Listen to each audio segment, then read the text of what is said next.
उससे वंचित नहीं है।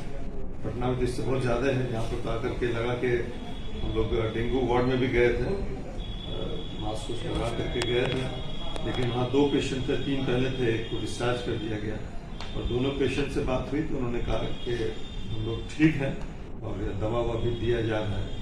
उसके अलावा इसका प्रिवेंशन जो है, इसके लिए हमने सीएस से भी पूछा तो वहाँ पर और आपके नगर के जो एग्जीक्यूटिव ऑफिसर हैं वो भी थे, तो हमने देखा भी कि फॉगिंग वगैरह हो रहा है, छिड़काव हो रहा है।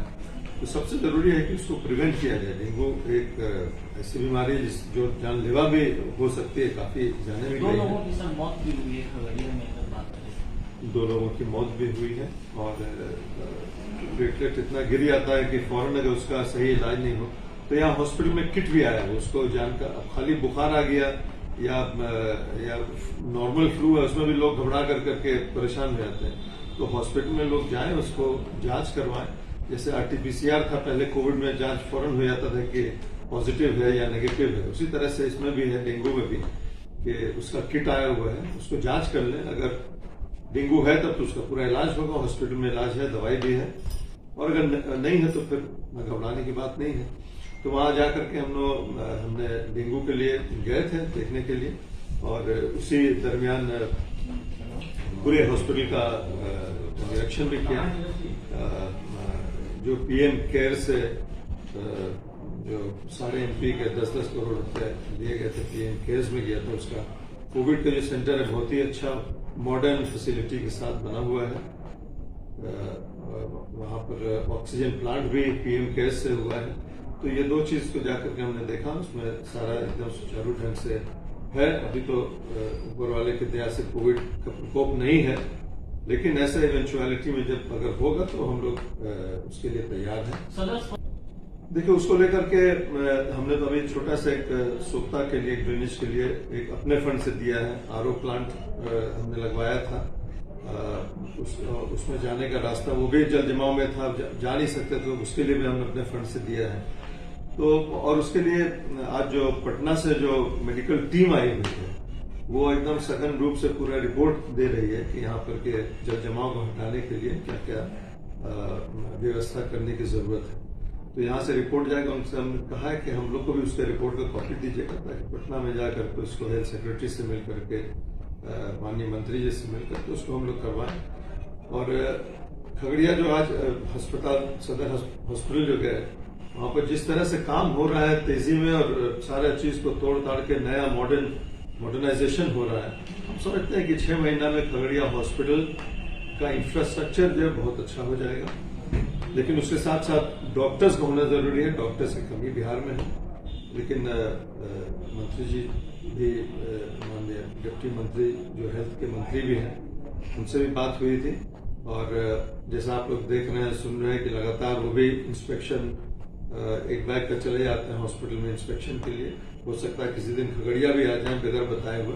तो सबको सतर्क रहने की जरूरत है, सब अपने टोज पर एकदम रहें।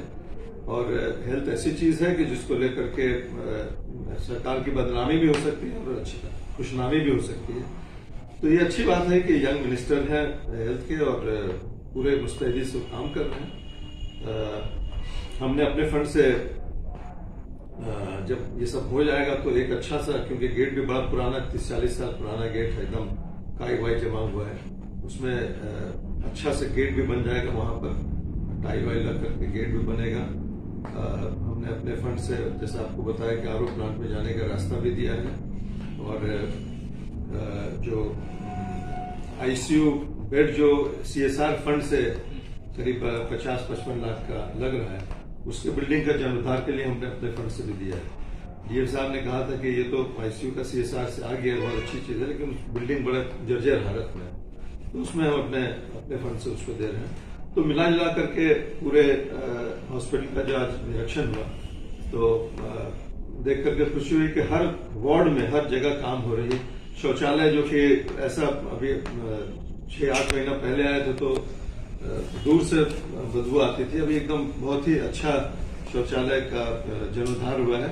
नया शौचालय बने, महिलाओं के लिए अलग अलग वार्ड भी बन रहे हैं, और भी जगह गए जहां पुरुषों का, वहां भी टूट करके नया बन रहा है। तो ये सब चीज देख के खुशी हुई। हम समझते हैं कि 6 महीना में आपका सदर हॉस्पिटल जो है बहुत ही अच्छा मॉडर्न इंफ्रास्ट्रक्चर होगा। और अगर हम बात करें कल 2 रोड का शिलान्यास है, एक तो दियोठा में है, एक करना में है।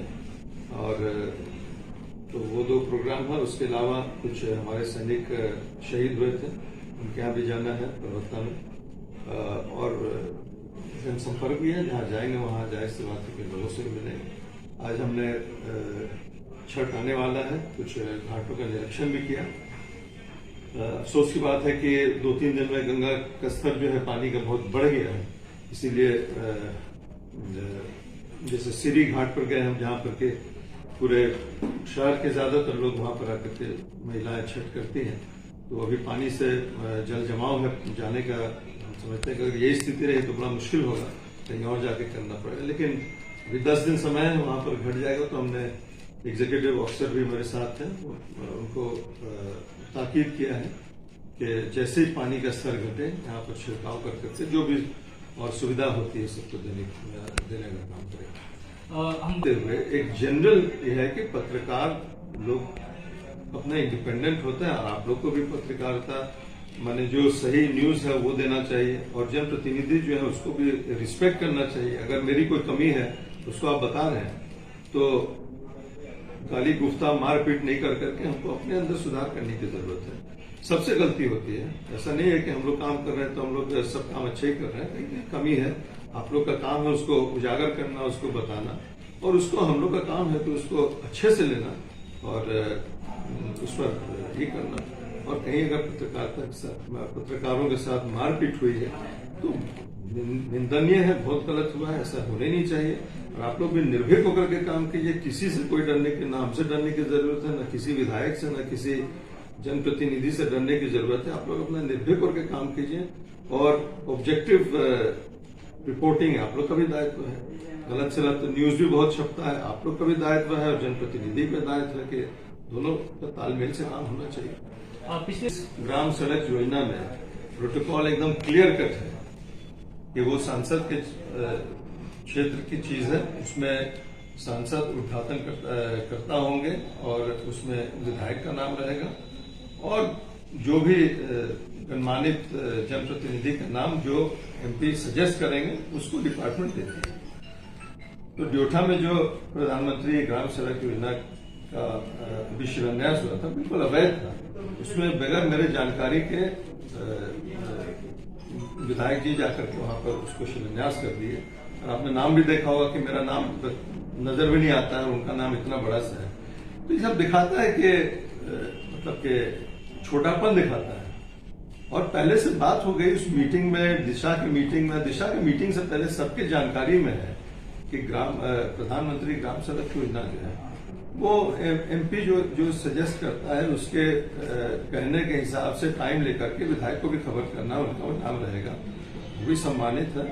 जो भी विधायक हैं जो जिस एरिया में जिनके क्षेत्र में जाएंगे उनका भी नाम होना जरूरी है, लाजमी है, वो रहेगा। लेकिन अब एमपी को बगैर खबर किए कोई विधायक कर ले तो अवैध, और जो शिलान्यास हुआ था वो अवैध। सरकारी तत्व के साथ उसका शिलान्यास होगा, और वो बिल्कुल जेन्युइन शिलान्यास होगा। उसमें डॉक्टर संजीव जी का भी नाम रहेगा। वो है नहीं, अभी बाहर गए हुए हैं, अगर रहते तो उनको इन्विटेशन जाता, लेकिन हम क्यों जानते हैं कि वो है नहीं, तो चलिए नहीं। तो उन्होंने तो मेरे गैर मौजूदगी में बगैर खबर के वो कर दिया था, तो वो अवैध था, ये वैध है, और उनका भी नाम रहेगा। और जहां जहां होगा प्रधानमंत्री ग्राम सड़क योजना का उद्घाटन शिलान्यास जो भी होगा उसमें सब जगह नाम रहेगा, विधायक को भी रहेगा।